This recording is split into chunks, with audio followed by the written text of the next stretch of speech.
So today we're going to be building a responsive navbar in React.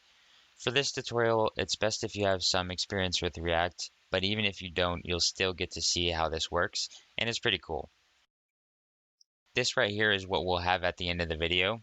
So you'll have a desktop and a mobile version of the navbar, and on mobile you also have a backdrop which will close the menu if clicked.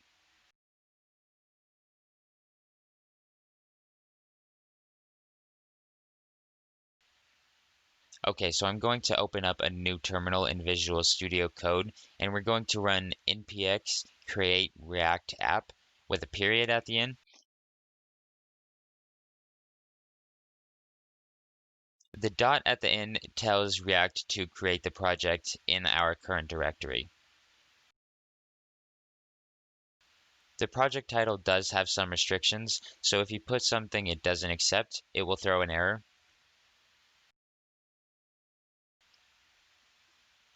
We need to install React Router DOM, a package that helps us with client-side routing in React.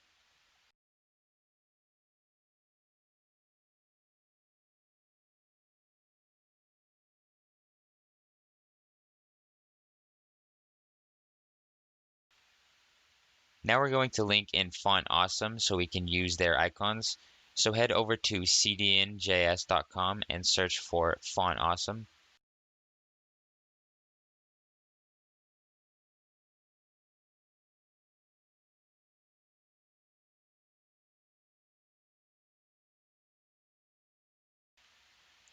Now copy that and bring it into our index.html file, which is inside the public directory of our project.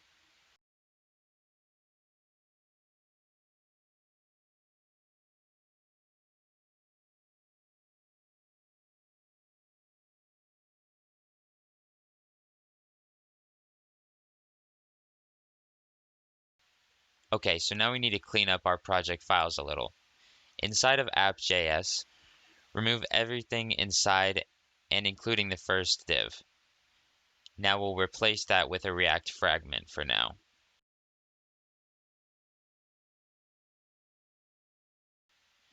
Go ahead and delete app.css, app.test.js, logo.svg, report web vitals, and setup tests. This will break our app, so go to our index.js and remove the unneeded import and the React strict mode component.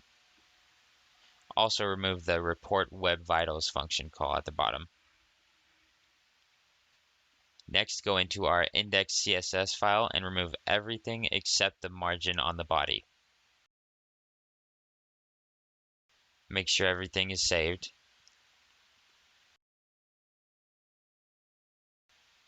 Now we'll create our components folder, and inside that we'll create our navbar and backdrop folders.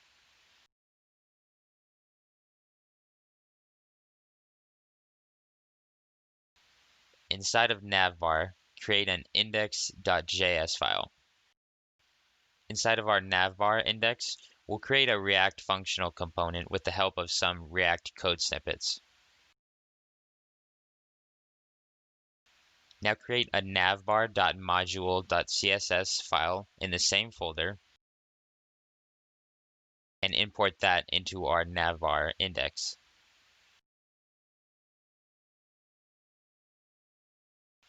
I'm going to rename this function and also the default export from index to navbar. We'll give the first div in this component a class name of nav_container, and we access that through our classes object that we imported. Inside this div, we'll create a nav element with a class name of nav.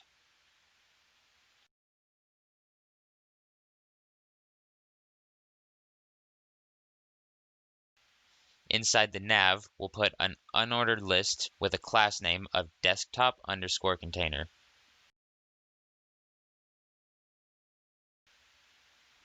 Inside the unordered list, we'll put our own component, navigation items, that we now need to create.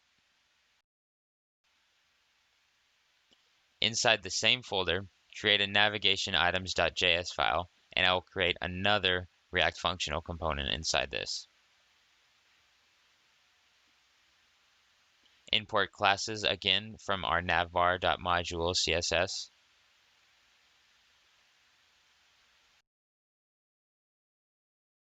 Back inside our main index.js file, we need to import browser router from React Router DOM.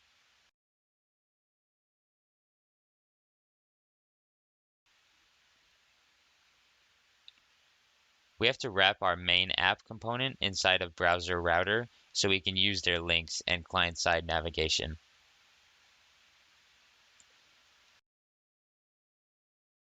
Back into our navigation items component, we need to import navlink from React Router.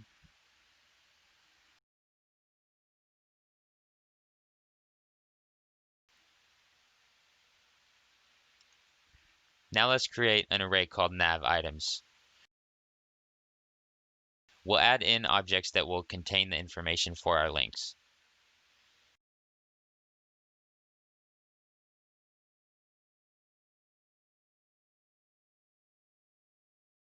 Change the div to a React fragment.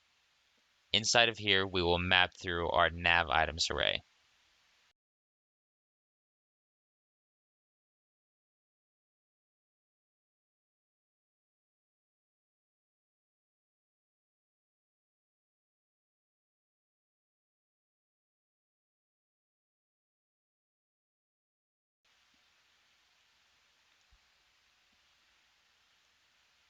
For each item in the array, we return a list item with a key of index and a class name of regular_nav_li.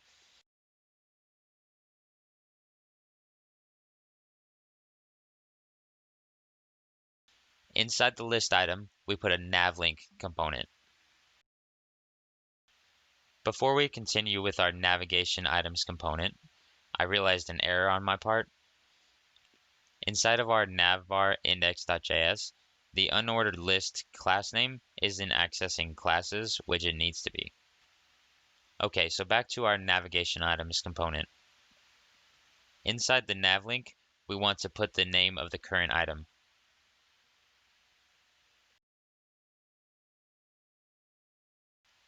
Now we'll give the navlink some props. A class name of widelink.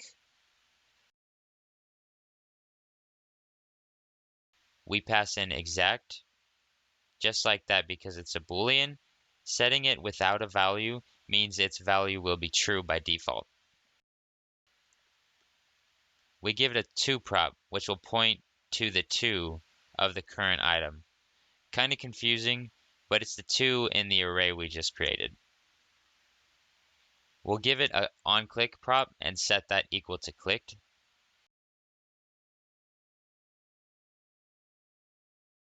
Now we will destructure the clicked prop up top. We want to give the link a specific style if it's the active page. So for that, we create a variable called currently active style.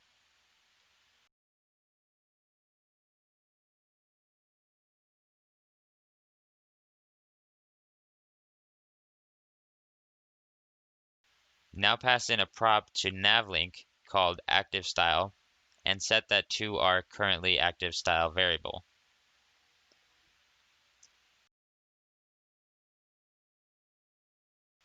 Now go back to our navbar index file and just rewrite our navigation items component so that we can auto import it.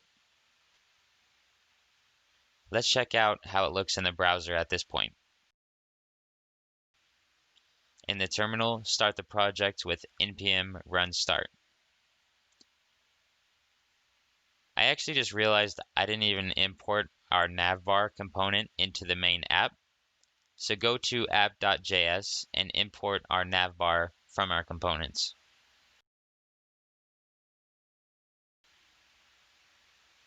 And then just put navbar inside of the React fragment, save, and open it up in the browser. Okay, so here it is. It works. We can navigate to different pages on our site, but it doesn't look great. So let's add some styling. I don't want to focus too much on CSS in this video though, so I'm going to go through this kind of quickly.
Okay, so it looks a lot better, but we need to make it responsive to smaller devices, so let's do that now.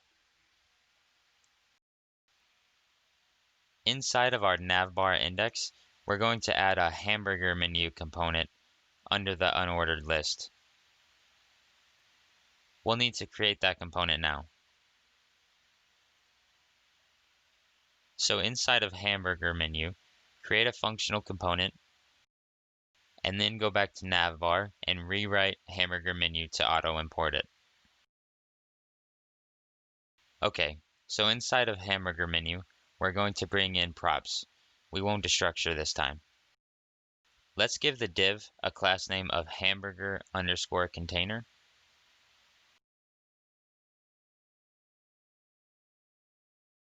And also import classes from our navbar.module CSS.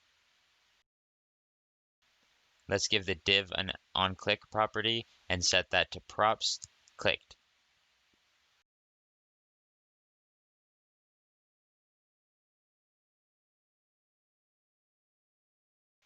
Add an I element with a class name of FAS FA-bars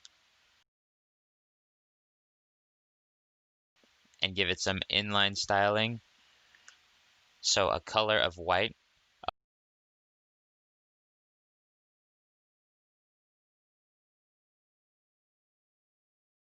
a font size of 1.3 rem,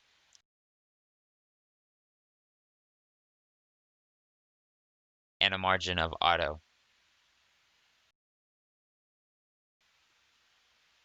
So under the div, let's add our backdrop component. React components must return one main element with any number of adjacent elements inside. And right now we have two adjacent elements, so let's wrap it with a React fragment.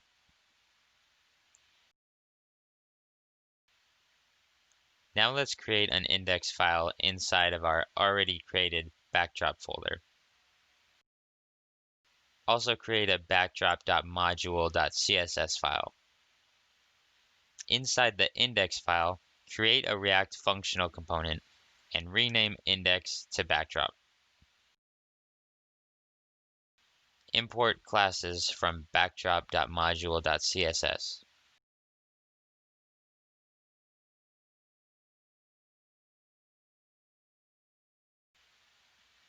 Now we need to restructure this component a little, so remove everything after the arrow except the export. We're going to point the function to a ternary check, so we check if props.show is true. If it is true, we return a div with a class name of backdrop and an onClick prop which points to props.clicked.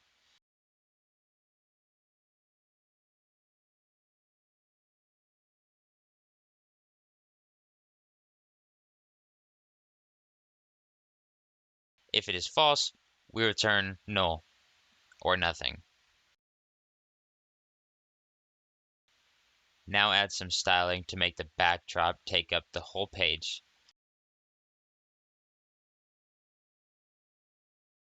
Give it a z-index of 100 and an opaque color.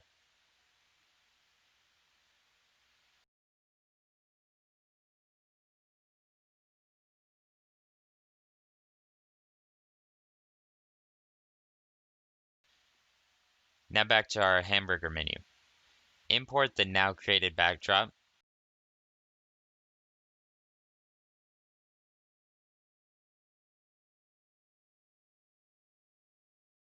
and give the component a show prop, which will point to props.showback.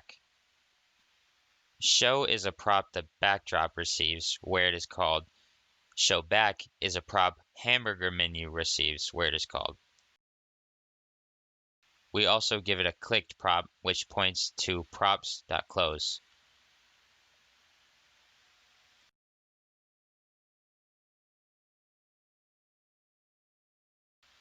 Under the backdrop component, create a div. This div is going to have a dynamic class name, so we'll do a ternary check inside of the class name. If props.showback is true, we return classes.sidedrawer_open.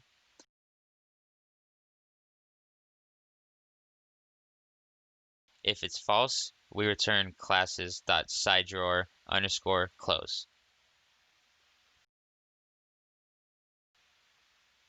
Doing this check, we can manipulate the location of our side drawer based on if the backdrop is open.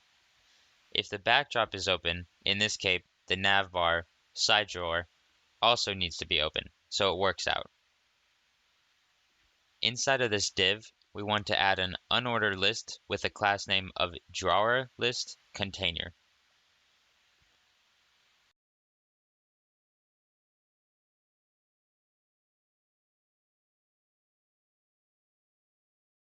Inside of the unordered list, we'll add our navigation items component, and this should auto import it for us since it's already created.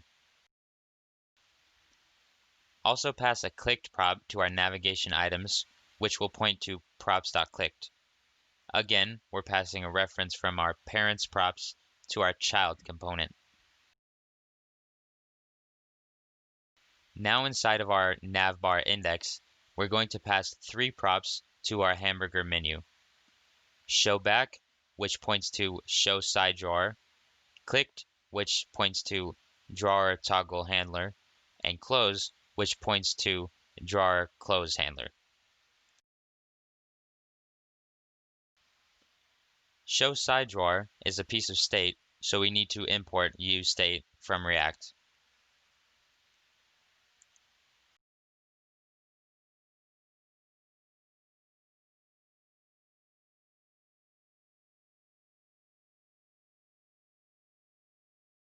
Now create a piece of state with show side drawer and set show side drawer, which will default to false.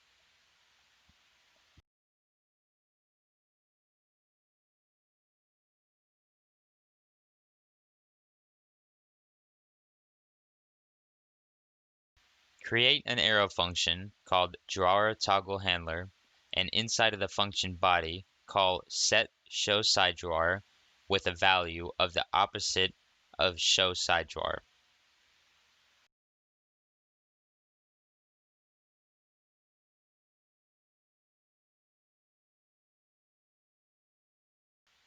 Create another function, drawer close handler, have that set show side drawer to false.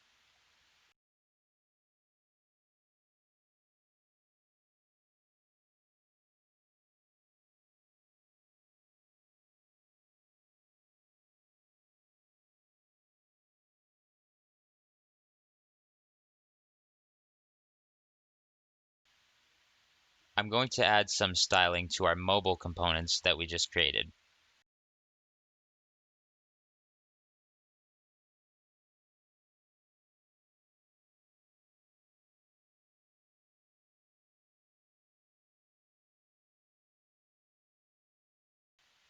We also need to add two media queries. On devices smaller than 980 pixels, we're going to set the desktop underscore container to have a display of none.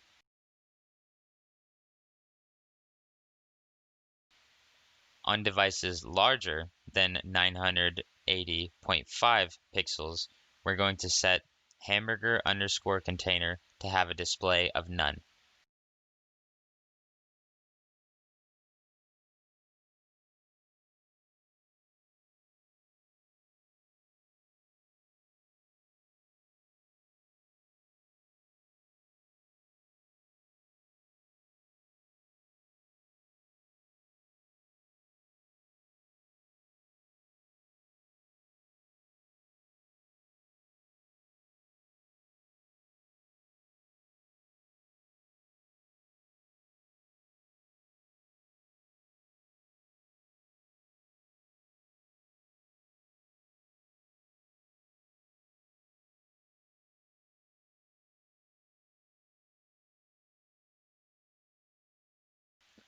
Okay, so now I'm going to paste in two CSS classes because they're both quite similar, and then I'll go over them.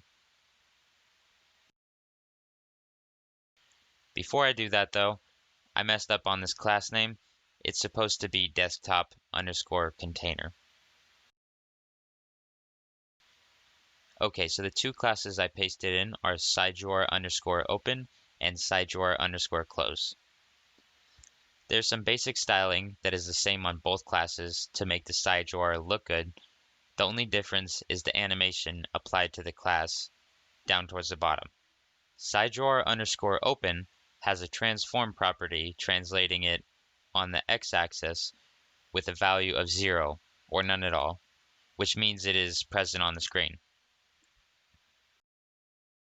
Side drawer underscore close has the same property with a value of 100%, which means it will move to the right 100% of its current width, making it disappear. Okay, so let's save that and take a look at what we have. And here it is, our finished responsive navbar.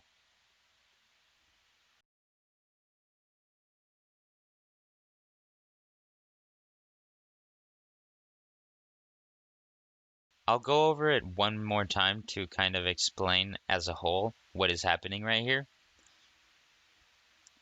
We have our main app, which currently just contains our navbar.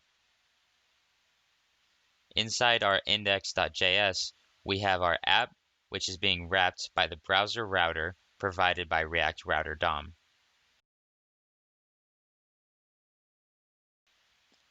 Inside our navbar index, we have our nav with an unordered list containing our desktop links.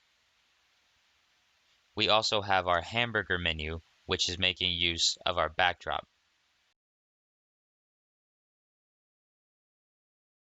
Our backdrop takes in a prop called show, and if it is true, we display our backdrop. If it is false, we return null or nothing. The backdrop is being manipulated through Hamburger Menu by the use of the show back prop. Show back points to a piece of state inside of the navbar, the parent component. The showback state value is changed with the help of two functions, drawer toggle handler and drawer close handler.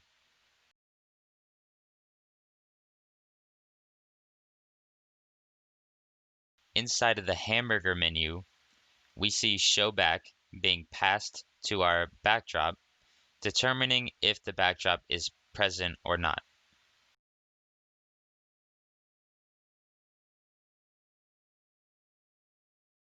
We also use the showback value to determine if we need to show our side drawer. By the use of a ternary check, we apply an open or close class, which will animate the side drawer in or out of the screen.